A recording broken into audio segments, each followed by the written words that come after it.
अस्सलाम वालेकुम रहमतुल्लाहि व बरकातुहू। उम्मीद है सब ऑडियंस खैरियत से होंगे।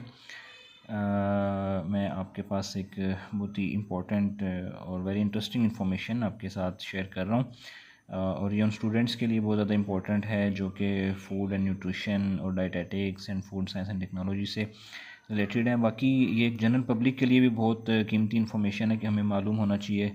जैसे कि आजकल हर घर में या हर इंडिविजुअल को हमारी जो पॉपुलेशन है पाकिस्तान में वो बहुत ज़्यादा वल्नरेबल पॉपुलेशन है और न्यूट्रिएंट डेफिशिएंसी बहुत ज़्यादा कॉमन हो चुकी है। तो इसको ओवरकम करने के लिए एक तो हमारे पास सब फर्स्ट ऑफ़ ऑल जो टूल है जो इंटरनेशनली अडॉप्ट किया जाता है वो है अवेयरनेस, कि लोगों को मालूम होना चाहिए कि उनको किस चीज़ की कमी है और किस तरह वो उसको ओवरकम कर सकते हैं।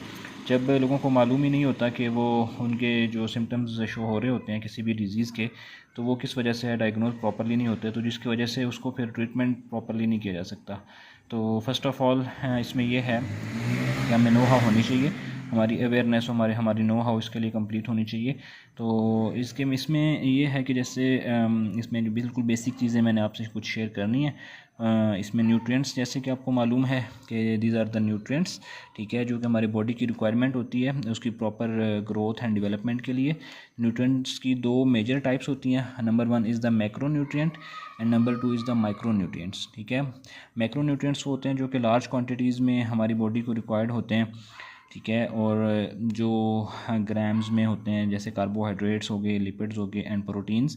These are basically the building blocks and building material of the body, और हमारे एनर्जी प्रोवाइडर्स होते हैं हमारे बॉडी के लिए। जैसे फ़ैट सबसे ज़्यादा एनर्जी प्रोवाइड करता है, ठीक है, उसके बाद कार्ब्स हैं, फिर प्रोटीन। ये दोनों तकरीबन सेम अमाउंट है 4 किलो कैलोरीज, जबकि फ़ैट जो है वो तकरीबन अराउंड अबाउट 9 किलो कैलोरीज जो है वो एनर्जी प्रोवाइड करता है बॉडी को। और जो इसकी सेकंड पार्ट है, these are the micro nutrients, ठीक है। माइक्रो न्यूट्रिएंट्स जो होते हैं उसमें वाइटामिन और मिनरल्स, ये दो क्लासेस उसमें शामिल होती हैं।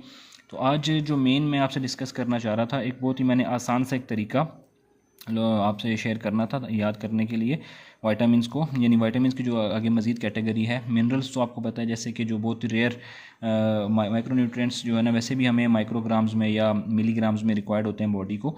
और वाइटामिन और मिनरल्स में फिर जो है आयरन है, कैल्शियम है, मैग्नीशियम है, जिंक है, सोडियम है, पोटाशियम है। ये सारे हमारे बॉडी का जो होम्योस्टेसिस प्रोसेस होता है, मैकेनिज़्म, उसको स्टेबल करने के लिए होते हैं। वाइटामिन में बेसिकली मैं जब बात करता हूँ तो these are also the very valuable micro nutrient for the body, उनकी ग्रोथ और डेवलपमेंट के लिए। और इनकी जो डेफिशिएंसी होती है वो सीवियर डिजीज़ भी कॉज कर सकती है ह्यूमैनिटी के अंदर। तो इसमें फ़र्स्ट ऑफ़ ऑल तो इसकी दो मेजर टाइप्स हैं, उसमें फ़ैट सॉल्युबल वाइटामिन्स हैं और वाटर सॉल्युबल वाइटामिन्स हैं। फ़ैट सॉल्युबल वाइटामिन्स में जैसे कि आपको मालूम है कि 4 different types of vitamins are included in fat soluble category. These are ADEK fat soluble में vitamin A, D, E and K. Vitamin A जो है वो बेसिकली रेटिनोल और रेटिनल से जो है ना वो इसका प्रीकर्सर होता है। और vitamin A, VAD stands for vitamin A deficiency. और ये जो है अगर इसकी डेफिशिएंसी हो जाए वाइटामिन ए की तो ये नाइट ब्लाइंडनेस कॉज कर देती है, ठीक है। और वाइटामिन डी, जैसे कि ये तो मोस्टली लोगों को इसके बारे में अवेयरनेस होती है। जब बच्चा पैदा होता है तो अगर उसको खुदा न खास्ता यरकान का इशू हो जाए तो डॉक्टर्स भी रिकमेंड करते हैं कि इसको आप सनलाइट दें, धूप की रोशनी में आप इसको लेके जाएं ताकि वाइटामिन डी अब्जॉर्ब करे। वाइटामिन डी के अब्जॉर्प्शन से जो है ना कैल्शियम की अब्जॉर्प्शन बढ़ जाती है, ठीक है। जब वाइटामिन डी का इंटेक होता है तो कैल्शियम अब्जॉर्प्शन जो हड्डियों में होती है उसको बढ़ जाती है और हड्डियाँ स्ट्रॉन्ग हो जाती हैं।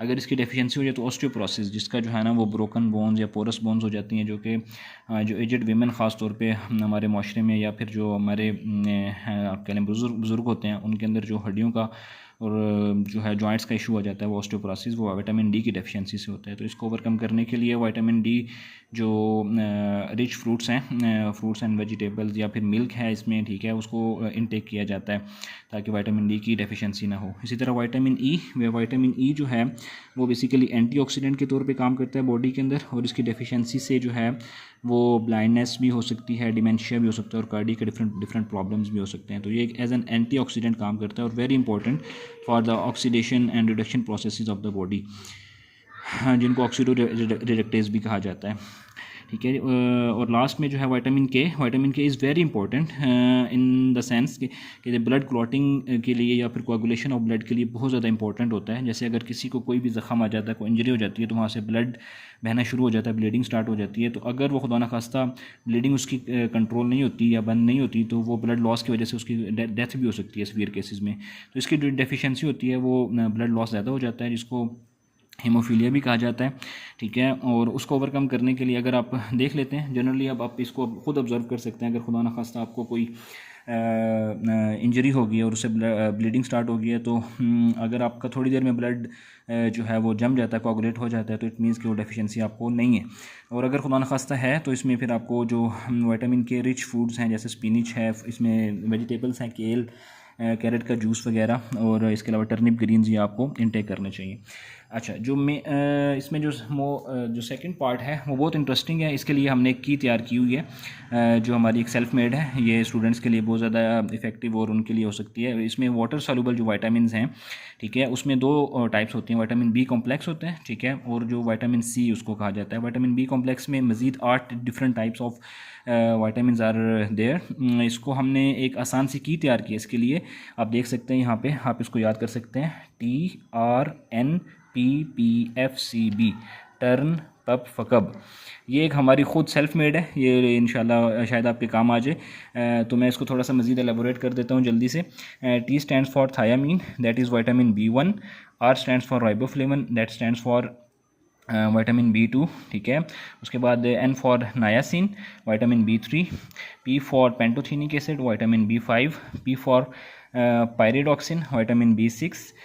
Then F for folic acid, vitamin B9, C for cyanocobalamin, vitamin B12, and B for biotin, that is also called as vitamin H, ठीक है। और तो ये पूरा जो है विटामिन बी कॉम्प्लेक्स है। फिर इनकी हर एक की अलग अलग जो है ना वो इंपॉर्टेंस है, उनकी डेफिशिएंसी से डिफरेंट डिजीज़ कॉज हो सकती हैं। तो ये आप डिटेल से जो है वो इसको मज़ीद वहाँ पे पढ़ सकते हैं। लेकिन यहाँ पे इसको जो शेयर करने का मकसद ये है कि आप इसको इजीली याद कर सकते हैं। विटामिन बी कॉम्प्लेक्स बच्चों के लिए बहुत ज़्यादा डिफ़िकल्ट कई मरतबा हो जाता है, वो इसको रट्टे लगाते हैं और इस तरह करके उसको याद करने की कोशिश करते हैं, लेकिन फिर भी कंफ्यूज हो जाते हैं। तो आप इसको टर्न पप फकब इजीली इसको याद कर सकते हैं। तो I hope so that it will be quite helpful for the students. और लास्ट में विटामिन सी इसको हम एस्कॉर्बिक एसिड भी कहते हैं। और ये आपको जैसे कि पता है कि जितने भी हमारी सिट्रस फैमिली है उसमें मेलन है, ऑरेंज है, और इसके अलावा किन्नू है, ग्रेप फ्रूट वगैरह, उसमें ये यानी कि बहुत अबंडेंट क्वांटिटी के अंदर पाया जाता है। तो विटामिन सी की अगर खुदा न खासा डेफिशिएंसी हो जाए तो इससे स्कर्वी, स्किन के प्रॉब्लम्स, स्किन रैशेस और ब्लीडिंग अब ये हो सकते हैं। तो इसको ओवरकम करने के लिए आपने जो है ना ये फ्रूट्स की इंटेक करनी है। तो ये अपना भी ख्याल रखें, अपनी फैमिली का भी ख्याल रखें, और इंशाल्लाह इस तरह की वीडियोस के लिए इसको जो है ना मज़ीद शेयर करें इस वीडियो को भी अपने दोस्तों के साथ और अपने कोलीग्स के साथ, और इस चैनल को सब्सक्राइब करें और दुआ में याद रखें। Thank you so much.